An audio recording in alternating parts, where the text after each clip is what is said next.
વિદ્યાર્થી મિત્રો, આપણે આગલા વિડીયોમાં એક સંપર્ક કોણની વાત કરી હતી.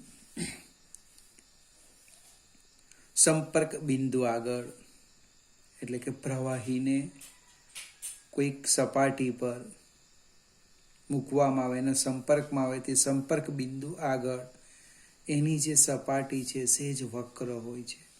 આ સંપર્ક બિંદુ આ કેવું લેવાના? સંપર્ક બિંદુ.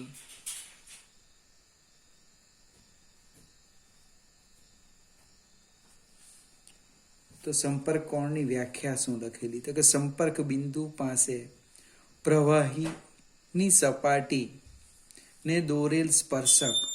સંપર્ક બિંદુ આગળ પ્રવાહીની સપાટી આગળ દોરેલ સ્પર્શક એટલા સ્પર્શક છે.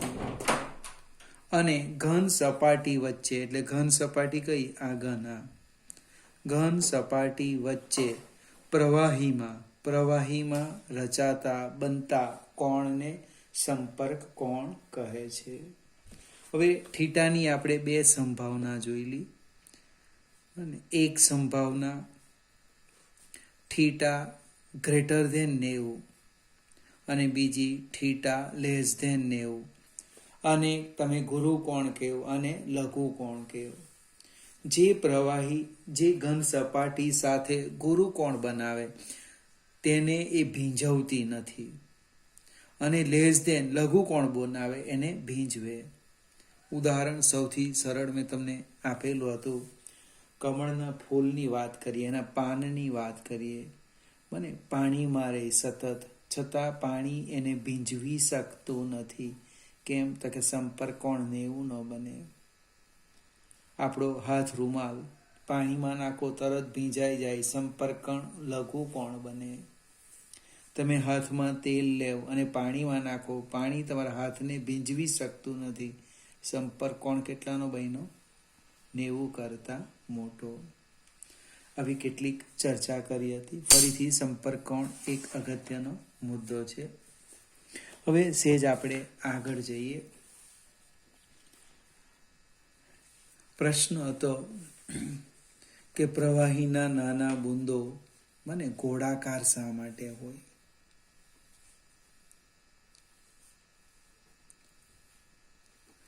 પ્રવાહીના નાના બુંદ ગોળાકાર, એનો આકાર ગોળાકાર કેમ હોય? ચોરસ, લંબચોરસ, ત્રિકોણ, બીજો કોઈ આકાર નહીં હોય. તો પ્રવાહી હવા બને એ બે વચ્ચેની જે સંપર્ક સપાટી હોય, આંતર સપાટીની જે ઉર્જા હોય છે એ જે સ્થિતિ ઉર્જા હોય છે બને એ એની સ્થિતિ ઉર્જા. અહીંયા શબ્દ લખતા છે આંતર સપાટીની ઉર્જા એ સ્થિતિ ઉર્જા કેવી હોવી જોઈએ? લઘુત્તમ હોય.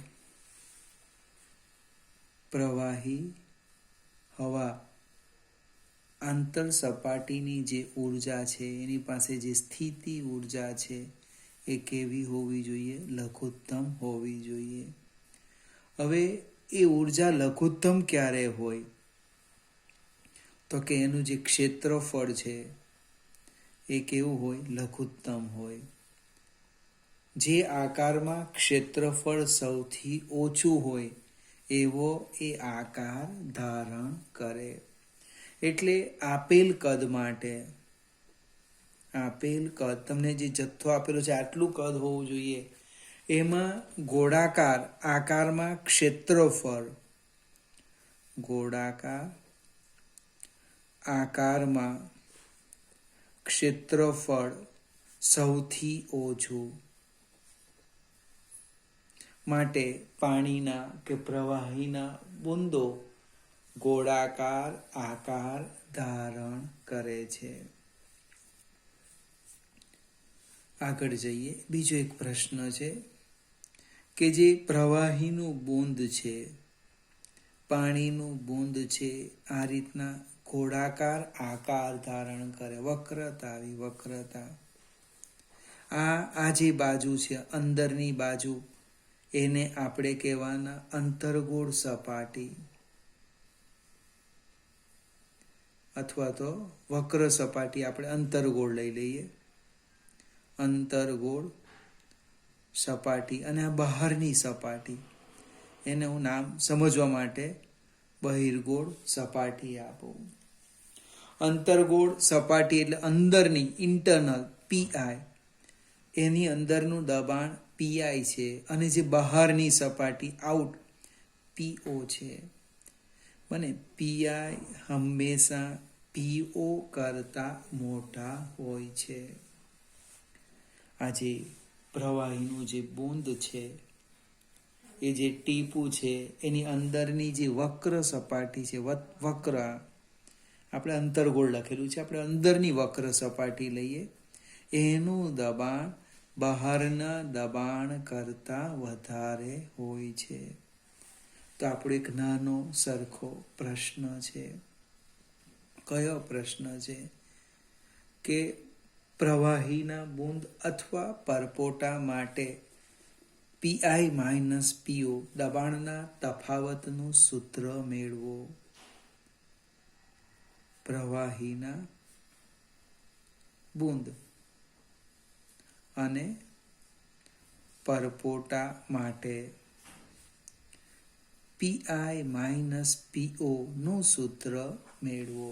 દબાણના તફાવતનું સૂત્ર મેળવો. આપણે એને સમજવા પ્રયત્ન કરીએ. મારી પાસે આ એક બુંદ છે, એક પરપોટો છે, અને આ એનું કેન્દ્ર છે. એની ત્રિજ્યા લઈ લઈએ આ.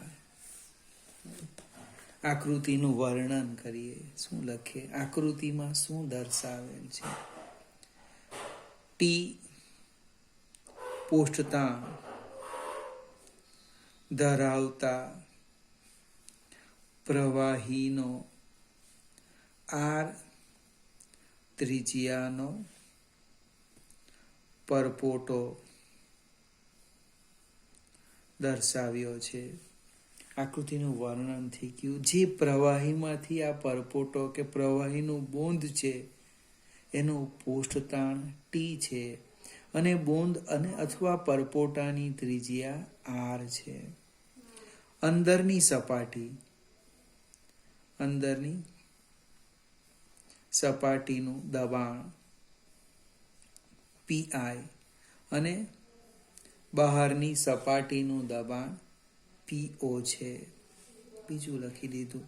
અહીંયા દબાણ કેટલું લખ્યું? પીઆઈ. અહીંયા લખી દીધું પીઓ લખી દીધું.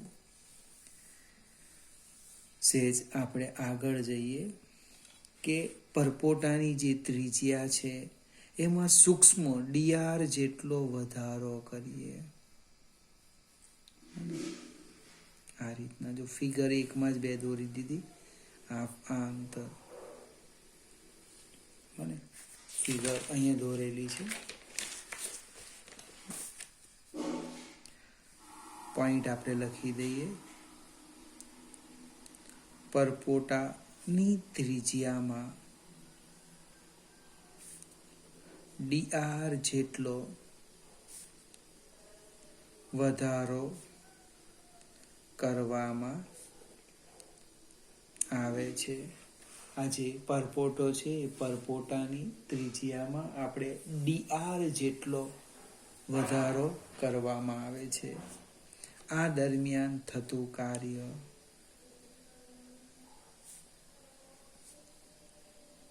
નીચે પ્રમાણે શોધી શકાય. હવે કાર્ય બે રીતે શોધવાના છે. આપણે સામસામે લખીએ. એક હું લખું છું દબાણનો તફાવત. જોજો, દબાણનો તફાવત કેટલો? તો કે પીઆઈ માઇનસ પીઓ. બળ કેવી રીતે લખવાના? તો કે આપણે બળ લખવાના. બળ બરાબર ડેલ્ટા પી ઇન્ટુ એ. દબાણમાં થતો ફેરફાર ગુણ્યા ક્ષેત્રફળ, અથવા દબાણ બરાબર બળ ભાગ્યા ક્ષેત્રફળ. એટલે અહીં એફ લખાય. એફ બરાબર પીઆઈ માઇનસ પીઓ. અંદરની સપાટીનું ક્ષેત્રફળ 4πr². આટલું બળ લાગે. ખ્યાલ આવશે કે નહીં આવશે? બળ બરાબર દબાણ ગુણ્યા ક્ષેત્રફળ, અથવા દબાણ બરાબર બળ ભાગ્યા ક્ષેત્રફળ. ત્યાર પછી લખવું. હવે જે સ્થાનાંતર છે એ બળની દિશામાં છે. કેટલું? dr જેટલું. એટલે કાર્ય થાય W બરાબર F dr. બંને એક જ દિશામાં છે. એટલે આમ થશે F pi minus P0 4πr² into dr. આ સમીકરણ 1. હવે આપણે પોસ્ટાણની વ્યાખ્યાનો ઉપયોગ કરવાના. બને ક્ષેત્રફળમાં થતો વધારો પહેલા તો હું શોધી કાઢું. બને ક્ષેત્રફળમાં થતો વધારો. બીજી રીત સમજાવું. ક્ષેત્રફળમાં થતો વધારો.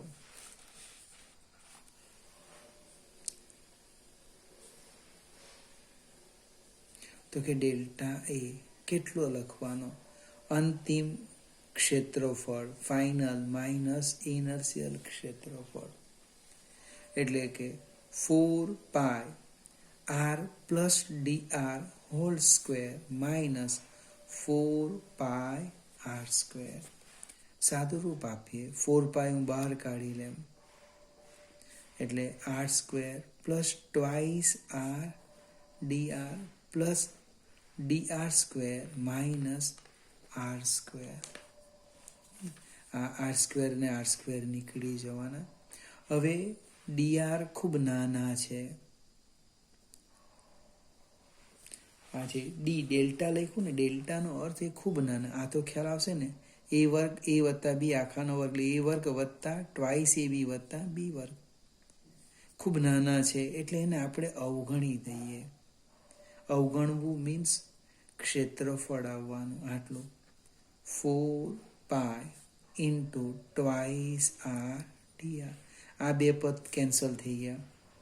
અને મેં શું લઈ લીધું? 0 લઈ લીધું. બાકી કોણ રહી ગયું? આટલું પદ. એટલે કે ક્ષેત્રફળમાં થતો વધારો 8πr dr.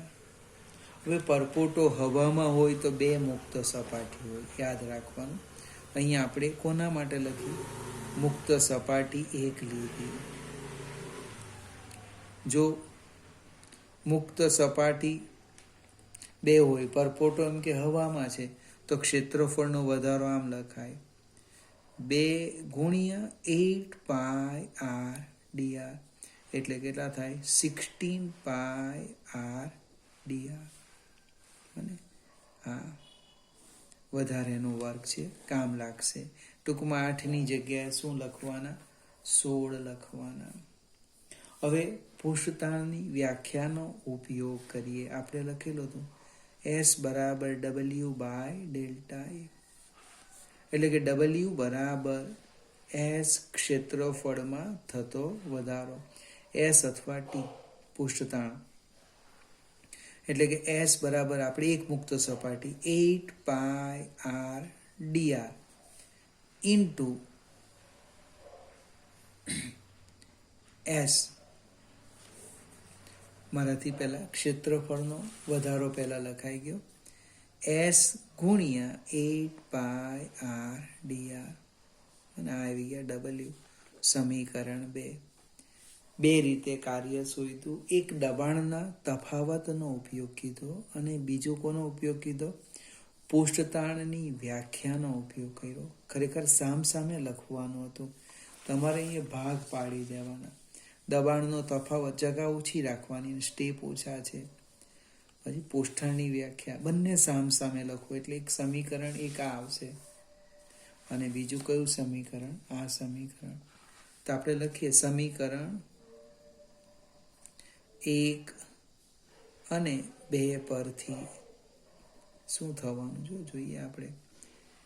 pi minus P0 4πr² into dr બરાબર S 8πr dr. હવે એને તમે સમજવા પ્રયત્ન કરો છો. પાઈ નીકળી જાય, એક આર નીકળી જાય, એક ડીઆર નીકળી જાય, બાકી શું રહ્યું તે લખું છું. PI minus P0 into R બરાબર કેટલા થવાના? 4 હતા, 4 દુ 8, 8s. એટલે પીઆઈ માઇનસ P0 બરાબર twice S by R, twice T by R. જો મુક્ત સપાટી 2 હોય તો તરત લખવાનું પીઆઈ માઇનસ PO બરાબર 4S અથવા ટી બાય આર. આના 2 માર્ક્સ મળે. આ તો તમને સમજાવવા માટે ધીમે ધીમે વાત કરી અને સમય લીધો.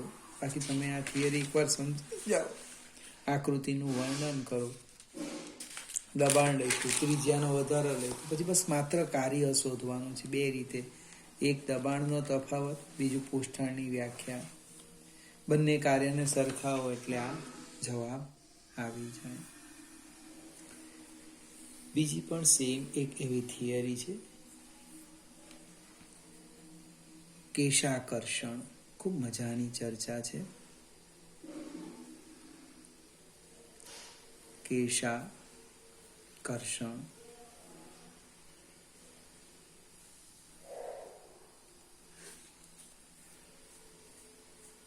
જનરલી આપણને એક વાત ખબર છે કે પદાર્થ ઉપરથી નીચે આવે, જમીન પર આવે, ઉપરથી નીચે આવે.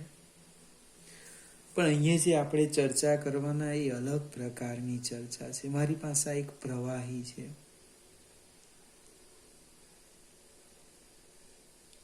આ એક પ્રવાહી છે, આ રીતનું. એમાં એક પાતળા વે એટલે ખૂબ ઓછો વ્યાસ હોય, એકદમ પાતળો વ્યાસ હોય, બને એવી એક કેશનળીને આની અંદર આપણે ઊભી મૂકવામાં આવે. તો 2 સંભાવના છે. કઈ સંભાવના? તો કે આ પ્રવાહી કેશનળીમાં ઉપર ચડે આમ,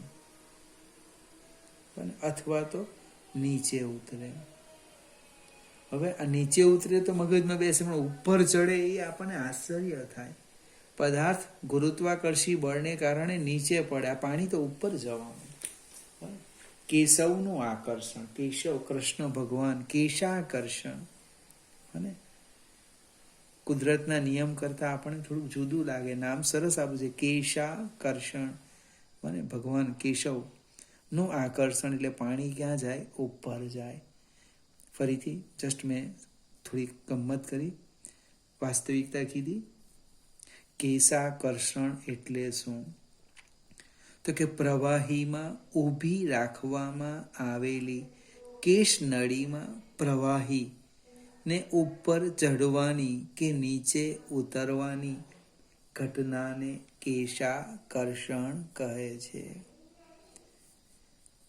આ ઘટનામાં પ્રવાહીનું પૃષ્ઠાળ મુખ્ય ભાગ ભજવે છે. હવે આ જે કેશનળી છે, આકૃતિ આપણે આ જ લઈ લઈએ. હવે આ જે ભાગ છે, આટલો ભાગ એનો એનલાર્જ કરીને બાજુમાં બતાવું છું. જોજો આ ભાગ કેવો દેખાય છે. તો જસ્ટ આપણે એનલાર્જ કરી દઈએ એમ સમજવા માટે. એમ આ રીતના આવો. હવે આ પ્રવાહી અને આ ઘન સપાટી, આ ઘન અને આ સંપર્ક બિંદુ પાસે હું સ્પર્શક દોરું આમ. તો આ જે ફિગર જ સમજવાની છે. આ કોણ થવાનું? સંપર્ક કોણ થીટા. જો સંપર્ક બિંદુ આગળ દોરેલો સ્પર્શક અને ઘન સપાટી વચ્ચે પ્રવાહીમાં રચાતા કોણને કે સંપર્ક કોણ કહે છે. હવે આપણે સહેજ આગળ જઈએ. આ જે કેશનળી છે, એ કેશનળીની ત્રિજ્યા કેટલી? બને તો આપણે લઈ લઈએ સ્મોલ r. અને આ ત્રિજ્યાને લઈ લેમ સ્મોલ આર. હવે આ જે આકાર છે, મને 1 મિનિટ મિત્રો, આ જે આકાર છે, આકાર મને એને મેનિસ્કસ કહેવાય. મને મેનિસ્કસ ગોળાકાર આકાર છે, એટલે એનું જે કેન્દ્ર છે એ ધારો કે અહીંયા છે આટલે. મને તો આ મેનિસ્કસની જે ત્રિજ્યા છે એ હું લઈ લેમ 1 જ મિનિટ. સ્મોલ આર ને કેપિટલ આરમાં તકલીફ નહીં પડે. ચોપડીમાં શું લખ્યું છે?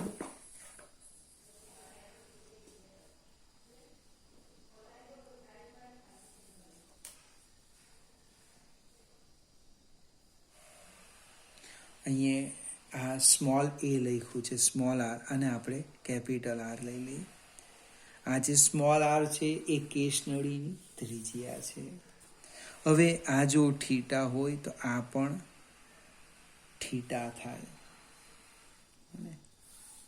કેવી રીતે? તો જો આ થીટા એટલે આ તો શું થવાનું? 90, એટલે 90 માઇનસ થીટા. આ સ્પર્શક છે. સ્પર્શક એટલે ત્રિજ્યા સ્પર્શક લંબ આવે. આ 90 માઇનસ થીટા એટલે આને શું થવું પડે? થીટા થવું પડે. હવે દબાણની વાત કરીએ. આ અહીંયા જે દબાણ છે આપણે ફિગરમાં આમ લઈએ, આમ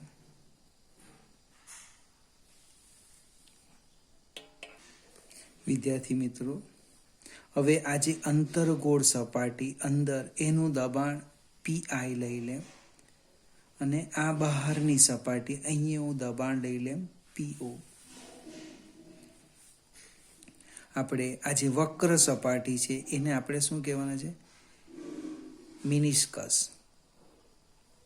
એટલે અહીંયા હું લખું છું એક કેશ નળી. પહેલા તો લખી દેમ પ્રવાહીનું પૃષ્ઠતાણ એસ અથવા ટી. બને કેશ નળીની ત્રિજ્યા સ્મોલ આર, પછી મિનિસ્કસ ની ત્રિજ્યા એટલે જે વક્ર સપાટી છે એની ત્રિજ્યા કેપિટલ આર. અંદરનું દબાણ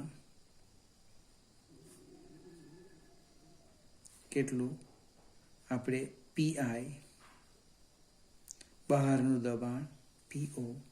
પ્રવાહી કેટલું ઉપર ચડે છે? તો કે એચ.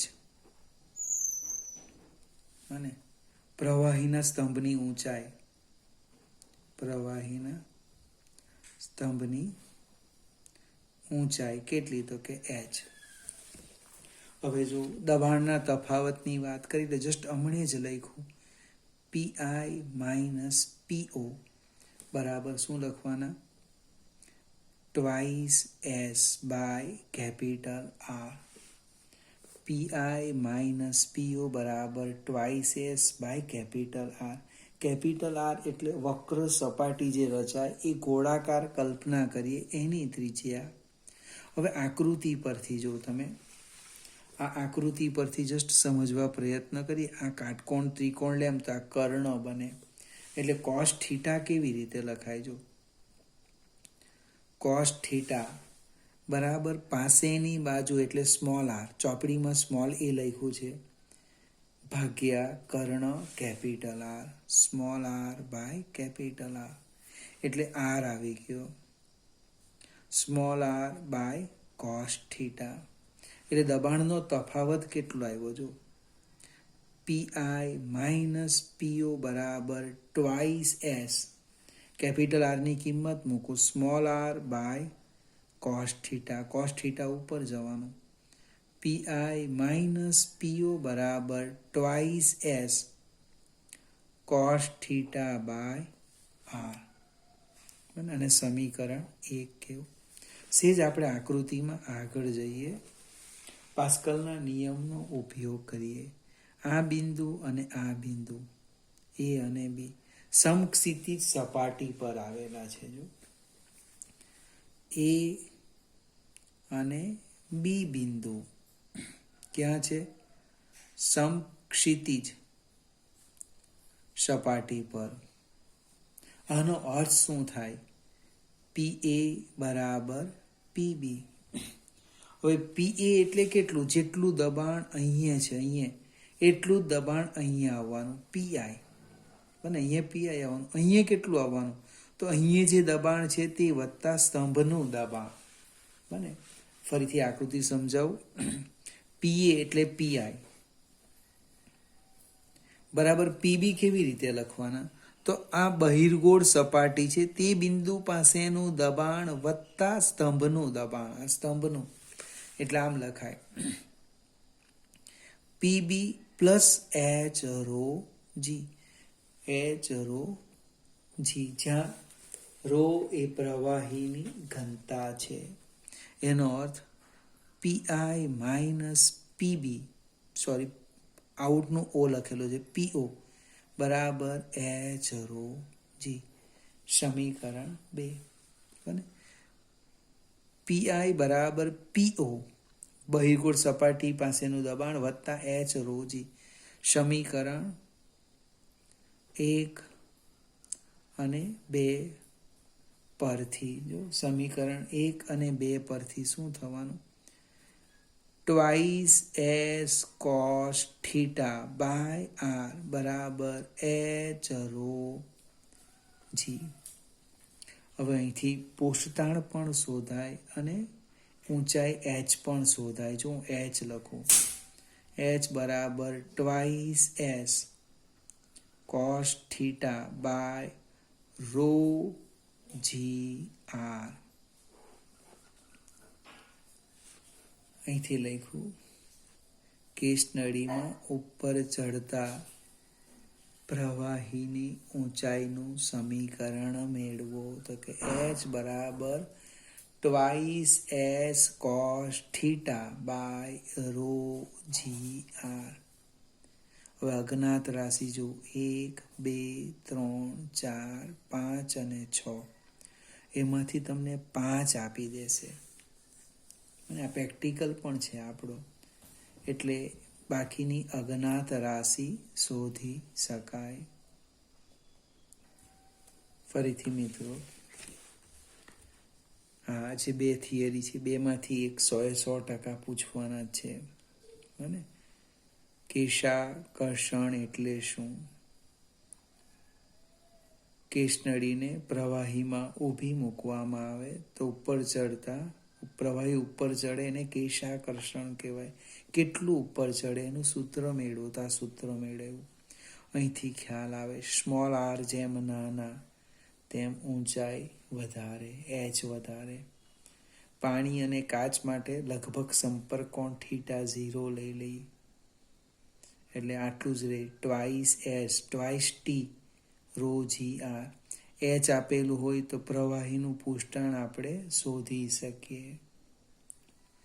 બીજું ઉદાહરણની વાત કરું તો આ જે વૃક્ષો છે એમાં પાણી ઉપર કેવી રીતે જાય? પાંદડા સુધી જમીનમાંથી ઉપર જાય. કેવી રીતે? આ કેશાકર્ષણની રીતે. આ જે પાતળા વહેવાળી કેશનળી, ત્રિજ્યા ખૂબ નાની એટલે પ્રવાહી સરળતાથી ઉપર જઈ શકે. લગભગ આ ચેપ્ટરની મોટે ભાગની થિયરી પૂરી થાય છે. થોડી ઘણી ચર્ચા હશે એ જરાક ચોપડીમાં જોઈ લેજો. રોજિંદા જીવનમાં કેશાકર્ષણ એના મુદ્દા છે. પછી કપડાં ધોવા માટે ડિટર્જન્ટનો ઉપયોગ શા માટે કરે? આકૃતિ સાથે આપેલું થોડુંક જોઈ લેજો. ડિટર્જન્ટ ઉમેરવાથી પોષતાણ ઘટે, સંપર્ક કોણ ઘટી જશે એટલે એને ચોંટવાની સંભાવના વધે, તો એ મેલ દૂર થઈ શકે. ફરીથી ખૂબ મોટું ચેપ્ટર છે ને થિયરી પૂરી કરી. હવે પછી આપણે એક્ઝામ્પલ જોઈશું.